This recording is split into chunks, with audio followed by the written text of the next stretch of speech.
আজকে এক আটি লাল শাক নিয়েছিলাম। শাকগুলো দেখতে অনেক লাল লাল ছিল, মনে হয় অনেক লাল হবে ভাজি করলে। শাকওয়ালাকে বলছিলাম শাকটি লাল হবে নাকি ভাজি করলে, তো সে বলল গ্যারান্টি সহকারে যে শাক অনেক লাল হবে, যদি না হয় তাহলে 100 টাকা জরিমানা। ওকে বিশ্বাস করে নিয়ে আসলাম শাকগুলি, এখন ভাজি করতেছি। হ্যালো এভরিওয়ান, আসসালামু আলাইকুম। কেমন আছেন সবাই? নিশ্চয়ই সুস্থ আছেন, ভালো আছেন, আল্লাহর রহমতে আমি ভালো আছি। তো এই শাকটা আমার কাছে খুব ভালো লাগে, তোমাদের কাছে কেমন লাগে অবশ্যই কমেন্ট করে জানাবে। আর একটা কথা জানতে পারলাম, কালো কড়াইয়ে নাকি ভাজি করলে বা রান্না করলে ভিডিওটি ভাইরাল হয়। তো দেখে আমার ভিডিওটি কতটুকু ভাইরাল হয়। কথা বলতে বলতে শাকটি ভাজি করা হয়ে গেছে। এভাবে গরম গরম ধোয়া ওঠা শাক দিয়ে ভাত খাইতে অনেক ভালো লাগে।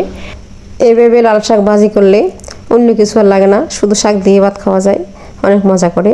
তো এই পর্যন্ত আজকের ভিডিও। ভালো থাকবেন সবাই, আল্লাহ হাফিজ।